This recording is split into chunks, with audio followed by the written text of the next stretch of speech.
Good day everyone. God is good all the time. All the time, God is good. Guys, this is Winter Puspus. Ang lagi nagsasabi nga namang hirap ang pagdaanan natin dito sa mundo, mananatiling mabuti ang Diyos. Guys, nandito tayo ngayon sa showroom namin. Siyempre, dito sa Mitsubishi Union Motors Pacotis. Guys, itong nasa harapan natin, ito yung tinatawag natin na Destinator. Guys, ang barrel na to guys is GLS automatic. Tapos, ang tawag sa ganitong kulay is ah, black metallic. Yan, guys.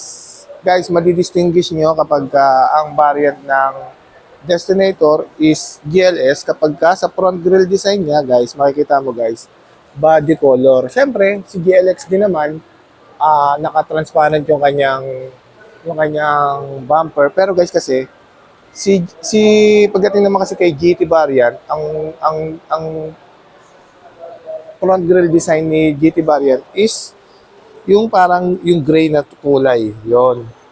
Pag si GLX black, guys quick review lang regarding dito sa Destinator GLS automatic. Guys, sobrang ganda ng promo nito ngayon, guys. Zero cash out to, guys. Tapos meron pang 40,000 na fuel subsidy. Inclusive na rin yung 1 year comprehensive insurance and then 3 years LTO. Tignan niyo yung loob. Guys, di ba? Pakaganda. Sobrang ganda ng technology nito, guys.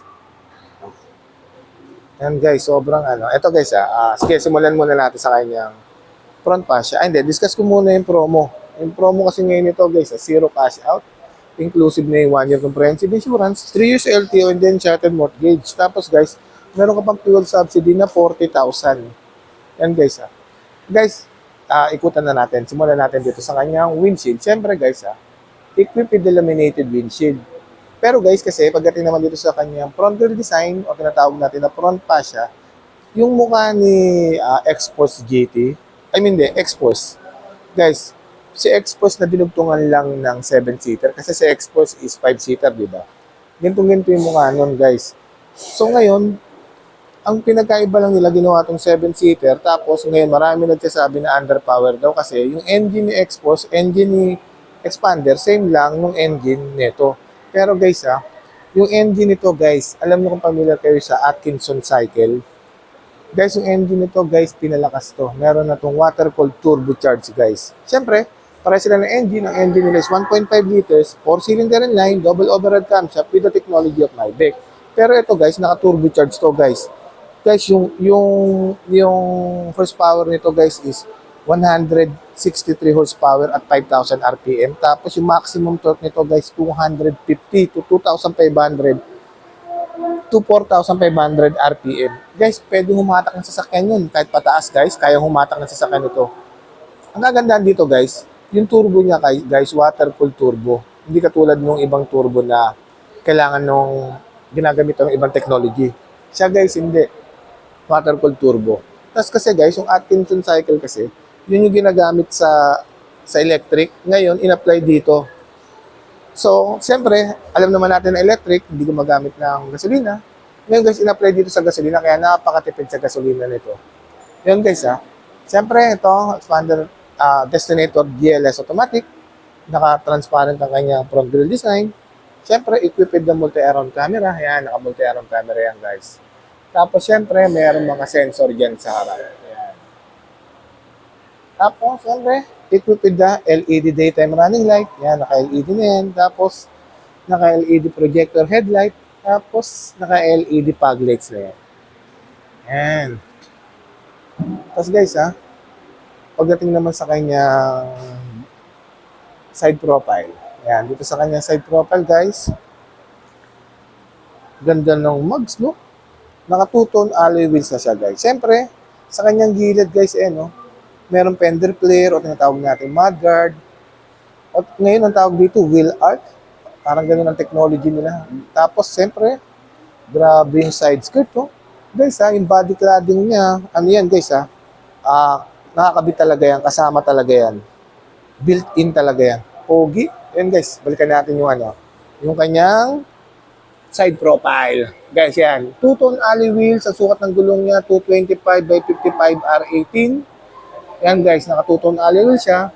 Disc brake sa harap. Tapos sa likod, drum brake. Ngayon guys, pagdating sa kanyang suspension, naka-MacPherson strut yan, coil spring with stabilizer bar sa harap, tapos sa likod, ang kanyang suspension is torsion beam. Parang against the light, di ba? Ayan, lipat tayo sa kabila. Tapos guys, syempre, equipped with the 360 camera yan guys. Dalawa, sa front may camera, tapos dalawang gilid may camera, sa likod may camera din. Tapos meron siyang LED turning signal light. Tapos guys, syempre, equipped with the keyless operating system. Ayan guys, yung keyless operating system guys, within 70 centimeters, kahit nasa bag mo lang yung susi o nasa bulsa mo, pipindutin mo lang ito, makapasok ka na sa loob. Ayan guys, tapos pagdating ng interior guys, tignan mo, grabe. Guys, ito naka soft padded leather, tapos siyempre sa kanyang side side control ng driver side. Ito guys, ito yung control ng central locking guys, control ng pintuan, tapos control ng, ito yung sa side view mirror. Yan, adjustment na side view mirror yan. Tapos, sa bintana, ito rin yung control niya. Yan guys, nandyan din. Tapos syempre guys, pagdating sa kanya infotainment system, ito yung pinagmamalaki dyan guys. Naka 12.3 yan. 12.3, smartphone link display, audio, Apple CarPlay, and then Android Auto. Wow! Ganda. Tapos guys pagdating sa kanyang, guys, ito naman sa kanyang aircon system naka single zone auto climate control aircon system. Ay hindi, dual zone to guys, dual zone auto climate control aircon system. Tapos guys, ang technology nito guys yung Nano X. Yung Nano X, naglalabas ng tiny particles para patayin yung mga bakterya sa loob ng sasakyan. Yan guys. Guys, naka-soft padded to, leather yan yung harap Combination niya ng black pa at saka gray. Yan. Tapos syempre, guys push start engine, tapos meron siyang drive mode. Guys, yung drive mode niyan guys 5 drive mode yan. Normal, wet, mud, tapos yung bago namin yung tarmac. Yun. Tapos kasi syempre, equipped with the electronic parking brake with brake auto hold. Tapos merong center armrest dito, merong cup holder. Tapos guys, itong center armrest, yan, mapapansin nyo, merong anuan ng hangin dyan Guys, hindi naman siya nakakapagpalamig, pero nami-maintain niya yung lamig, kung ano yung temperature na nilagay mo dyan, yun nami-maintain niya. Ayun guys. Tapos guys pakaganda. Pagdating sa kanyang steering wheel guys, sa MID mo na multi-information display guys, digital na yan digital. Tapos steering wheel niya, 3-spoke leather wrap, tilt and telescopic adjustment to guys tilt and telescopic adjustment. Ibig sabihin, na-adjust yan forward, backward, up, and down. Okay? Tilt and telescopic adjustment. Tapos guys dito sa kaliwa, yung audio control. Nandyan yan, audio control. Tapos dito sa kanan, yung voice command, tapos cruise control, tapos yung answering call, with the Bluetooth connectivity yan. Ito yung answer, ito yung down.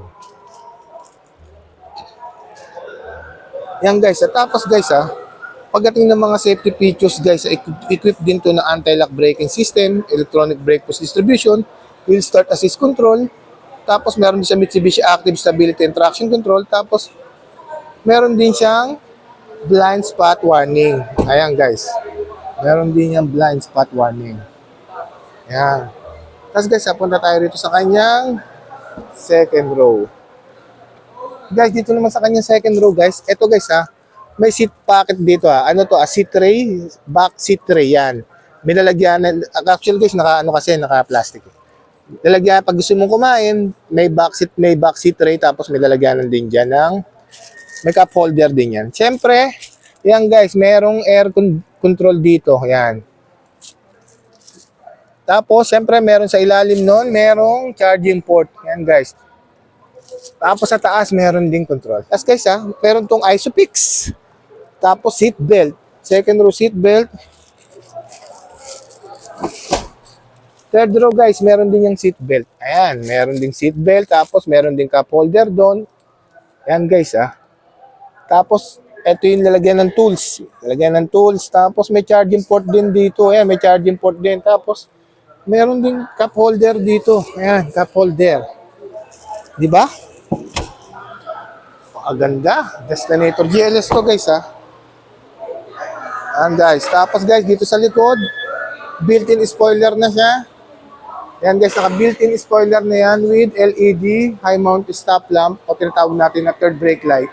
Tapos syempre, sa kanyang taillight, equip siya ng T-shaped taillight, a combination niya ng LED and then ng bulb type. Tapos syempre guys, sa likod, meron din niyang camera dito. Yan, may camera. Tapos may mga sensor din dito sa likuran. Yan. Ang ganda, no? Tapos sa kanyang antena, naka-shark fin antena pa rin yan. Wow guys, sobrang ganda. Guys, itong unit na binibidyo ko ngayon, Destinator GLS Automatic. Tapos guys, ang promo nito ngayon guys, zero cash out. Zero cash out guys, inclusive na rin yung 1 year comprehensive insurance, 3 years LTO, and then shuttle mortgage. Tapos guys, meron ka pang previous na 40,000 fuel subsidy. Tapos guys, kung ano yung gusto mo ipakabit, kung anong gusto mong previous, madali lang po kausap guys. Deep dish matting, Bosch Europa on, tapos lagyan natin ng visor sa gilid, tapos lagyan natin ng dash camera. Ayun guys, nandyan yung contact name ko with my contact number. Just feel free to inquire. Once again, my name is Winfred D. Puspos, ang lagi nagsasabing anumang hirap ang pagdaanan natin dito sa mundo, mananatiling mabuti ang Diyos. Maraming salamat po. God bless everyone. Thank you so much, guys.